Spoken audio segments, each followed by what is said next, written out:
नमस्कार, मी पूनम अगदी मनापासून स्वागत करते तुमचं माझ्या आजच्या एका नवीन ब्लॉगमध्ये.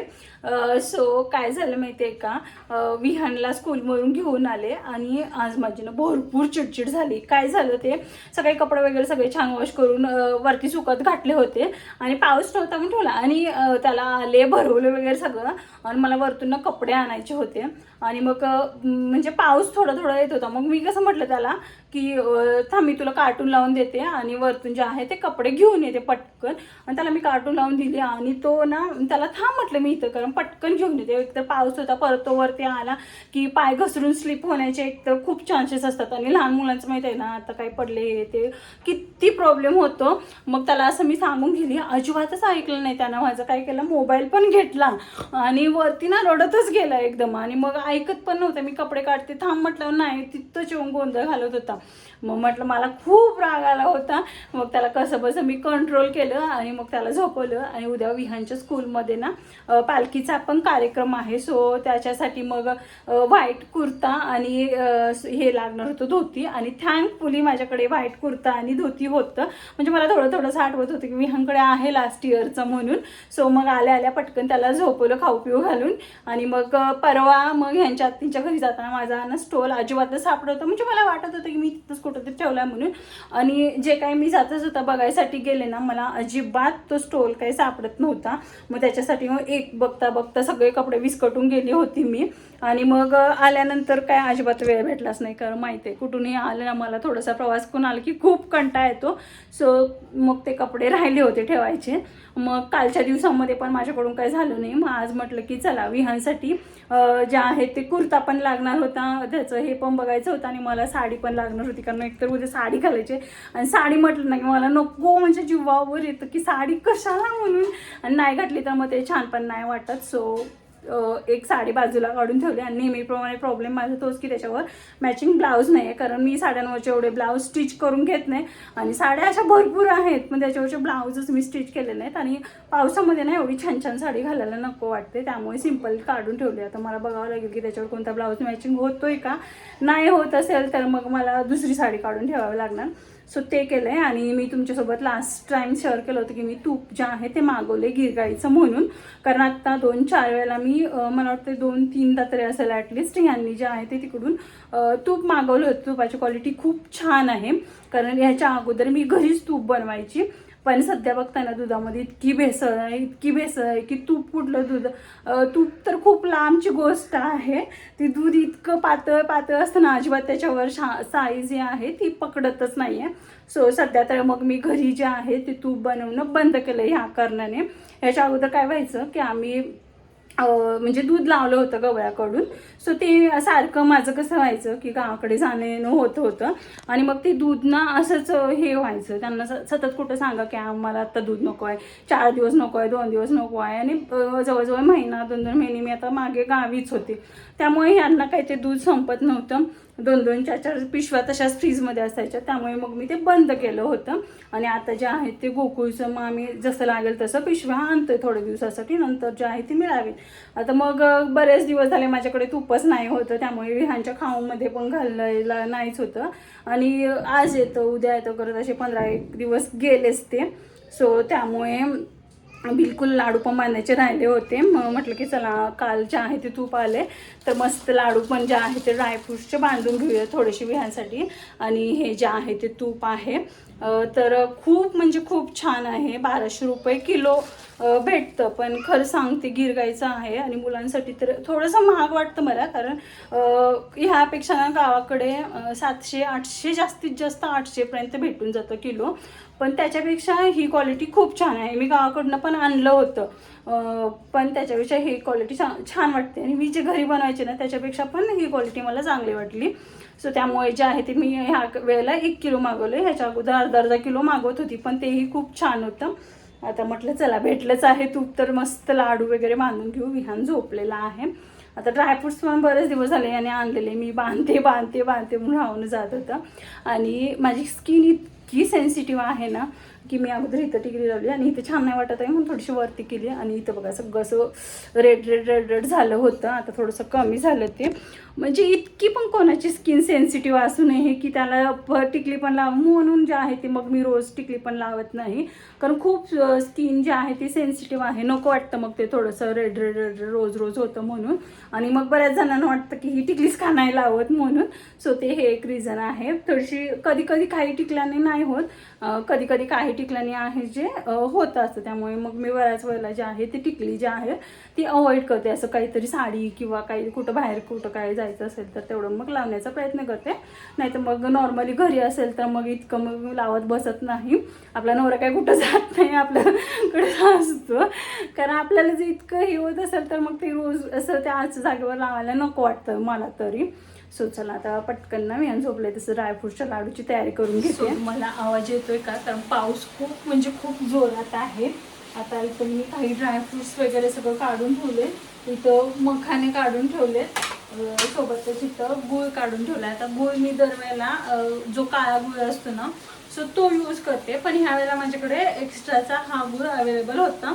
सो त्यामुळे मग मी हा गूळ घेतला आणि फ्रीजमध्ये ठेवला होता. कारण बाहेर इकडे तिकडे ठेवला ना की सध्या माहीत नाही पण सगळीकडे ज्या एकदम पळतात मुंग्या ना त्या खूप येत होत्या. म्हणून ज्या आहे तो गूळ मी ठेवला होता. फ्रीजमधून पटकन काढायला गेले ना की तो लगेच कट होत नाही. म्हणून आता तूप जे आहे ते अगोदर ह्या डब्यामध्ये काढून घेते. आणि कशातून देतात हे मॅटर करत नाही आहे, कारण तूपची खरंच क्वालिटी खूप छान असते. त्यामुळे मला काही हे नाही. सो दरवेळेला त्यांनी जे आहे ते असं पिशवीतूनच देतात.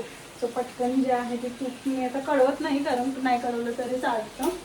खूप छान यामध्ये अगोदर काढून घेते आणि म्हणजे मला एक जे आहेत ते ड्रायफ्रुट्स भाजून घेता येतील म्हणून.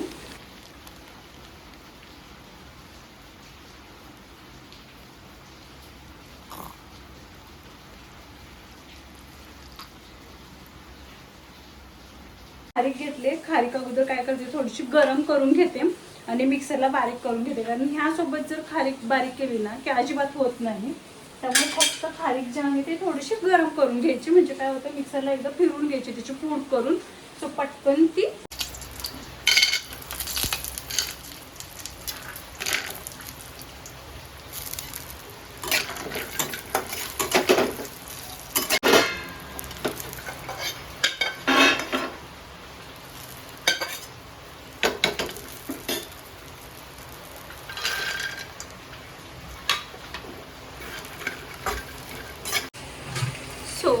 मखाने भाजायला एक 5 मिनिटं तरी जातातच, कारण एकदम लो फ्लेमवर भाजावं लागतं.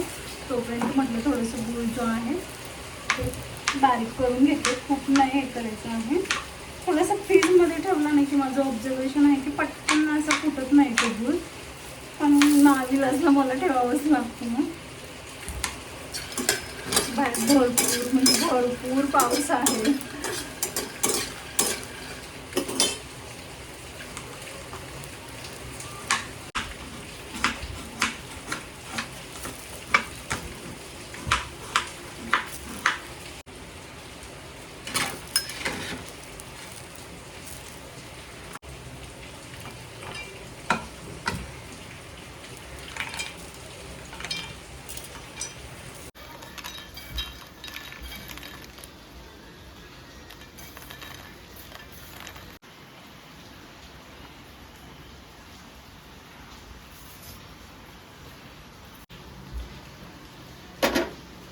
सो तुम्ही आता बघितलंच असेल की सगळे ड्रायफ्रूट तुपामध्ये मी छान भाजून घेतलेले आहेत. आणि त्याच्यानंतर फक्त गूळ आणि खजूर आहे ना ती फक्त मी मिक्सरला दोन्ही फिरवून घेतलेले आहे. थोडंसं तूप टाकले आणि त्यामध्ये ना फक्त जे आहे ते दोन्ही छान विथेल एवढंच आपल्याला गरम करायचं आहे. आणि त्याच्यानंतर मग ह्यामध्ये सगळे बारीक केलेले ड्रायफ्रूट्स टाकून द्यायचे आहेत आणि छान मिक्स करायचं. आता मी ह्या पद्धतीने का करते, कारण जर पाक करून केला असताना की पूर्ण की एकतर हाताला खूप भाजतं आणि लास्टचे जे लाडू असतात ना ते अगदी छान वळत नाही. त्यामुळे मी असं करते आणि हे सगळं मिक्सर ना फक्त एकदा मिक्सरला फिरवून घ्यायचं. त्यामुळे काय होतं सगळं छान मिश्रण जे आहे ते एकजीव होतं आणि लाडू जे आहेत ते छान वळतात आणि मेन म्हणजे आपल्या हाताला पण चटके येत नाहीत. आता तुम्ही बघू शकता इथं एझिली जे आहेत ते लाडू छान वळायला लागलेले आहेत आणि भरपूर दिवस हे असे बनवले ना तरी पण खूप दिवस छान मेन म्हणजे हे लाडू टिकतात आणि टेस्टला पण खरंच खूप छान लागतात. सो तुम्ही ह्या पद्धतीने एकदा नक्की ट्राय करू शकता. मी दरवेळेला वेगवेगळ्या पद्धतीने ट्राय करते पण सगळ्यात बेस्ट पद्धत मला ही वाटली, कारण एकतर लाडू फसण्याचा तर काही प्रश्नच येत नाही.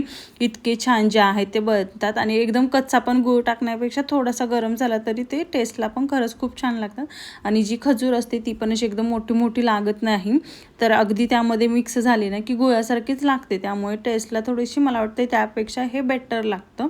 सो इथे छान असे लाडू मी वळून घेतले. लाडू बनवून झालेले आहेत. क्वांटिटी थोडीशी कमी केली मी, कारण असं होतं ना की एक एक वेळेला खूप भरपूर केलं ना की ते अजिबातच संपत नाहीत आणि मग नंतर लास्ट स्वतःला पण खायला कंटाळा येतो म्हणून. सो हे थोडे बनवलेत आणि थोडासा वेळ भेटला की फक्त शेंगदाण्याचे जे आहेत ते सेपरेट बनवेन म्हणून. सो हे झालं आणि बरेच दिवसापासून फुटांची डाळ पण होती. सो विचार करत होती की त्याचे पण थोडेसे बेसनचे लाडू बनवते म्हणून. त्यामुळे मग हे क्वांटिटी थोडीशी कमी बनवली आहे. स्टील विहान झोपलेला आहे. मला असं वाटत होतं की तू उठणार आणि उठलं ना की काय असतं त्याचं, फक्त मला किचनच्या तिथं बसायचं आहे आणि तू काय करतेस म्हणून. सो त्या दिवशी मी कोंबडी वडे बनवत होती. सो त्या दिवशी तर थोडंसं तेल ना त्याच्या पायावर उडून आलं होतं आणि त्यांना अजिबात म्हणजे असं रडला पण नाही तो की माझ्या तेल जे आहे ते पायावर उडून आले म्हणून, कारण मग मी ओरडेन किंवा मग हे ओरडतील म्हणून. सो मग मला थोडंसं त्याला गॅस जवळ न्यायला नकोच वाटतं, पण कधी कधी मुलांची इतकी हट्ट असतात ना की अजिबातच ऐकत नाहीत म्हणून. सो पटकन त्याला उठवते आणि मग बघू काय काय होतं ते सगळं शेअर करते. सो कनेक्ट राहा.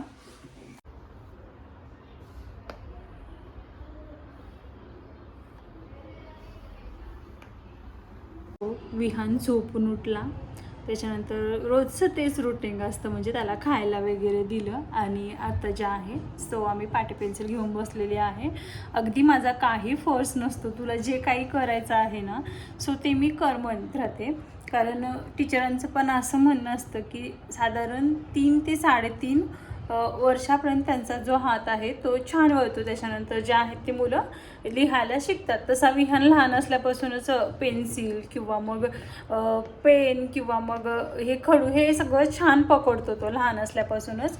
मी कधी त्याला इतकं काही फोर्स करत नाही. आताही त्याला कधी लहर आली ना की छान घेऊन बसतो, पण कधीच जर त्याला असं फोर्सफुली बसवलं ना तर अजिबात नाही. त्यामुळे मी कधीच टेंट हाऊस का ओके मग तो मला म्हणतो की मम्मा मला हे काढून दाखव ते काढून दाखव आणि मग स्वतः जे आहे ते असं बसलेला असतो तो. हो ना विहान, आता टेंट हाऊस दाखवू का तुला काढून. सो त्याचं असं चाललेलं असतं. आता हे एज तोपर्यंत म्हटलं चला विहानसोबत थोडा वेळ जो आहे तो मी रोज असा घालवते, कारण पाऊस असल्यामुळे एकतर बाहेर जाता येत नाही आहे. सो त्यामुळे घरीच आमचं काही ना काहीतरी असं चालू असतं. कधी मला कंटाळा आला तर मग ते चला घेऊन जाऊ बाबा मंदिरकडे वगैरे, पण इतका पाऊस आणि सगळं मग परत जाताना कपडे दुसरे घाला, आल्यावर ते चेंज करा दुसरे घाला. हां हो ना, मग चिप चिप चिप चिप कंटाळा येतो बाहेर आता पावसामध्ये जायला. मग म्हटलं चला आपण घरीचे आहेत तेच करू. घर काढून का ओके म्हणजे चढायला का शिडी काढू का ठीक आहे तू काढ ना. तू काहीतरी काढून दाखव ना, झाड काढून दाखव ना. ओके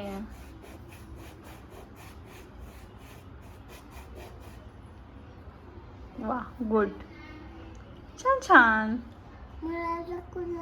हो घे ना, तेवढे छान काढलंस म्हणजे आता तुला स्कूलला घेणार ना. आता मला हे करून दाखव आणि दुसरं काहीतरी सूर्य काढून दाखव. माझी ड्युटी इथं संपलेली आहे, कारण हे आलेत आता. हे मस्त विहानला सांभाळतील आणि मी नाही सॉरी ह्यांनी येताना इथं भाजी घेऊन आलेत, कणीस घेऊन आलेले आहेत आणि काय आणले वांगे आणलेत, शेवगाच्या शेंगा आहेत आणि त्यानंतर गाजर हे मी सांगितले होते. आता बघा विहान काय करतोय. चला आता अजून स्वयंपाक नव्हता मी बनवलेला, कारण म्हटलं की चला खिचडी भातच फक्त टाकते. त्यामुळे मग म्हटलं की हा आलं की विहानला घेते आणि त्याच्यानंतर जे आहे ती मी खिचडी भात टाकते. सो चला आता हे फ्रेश झाले ना की 5 मिनटं बसू देते ह्यांना आणि नंतर मग मी स्वयंपाकाला लागते. विहान बघा किती खुश होतोय, जसं काही खूप दिवसांनी भेटल्यासारखा करतो.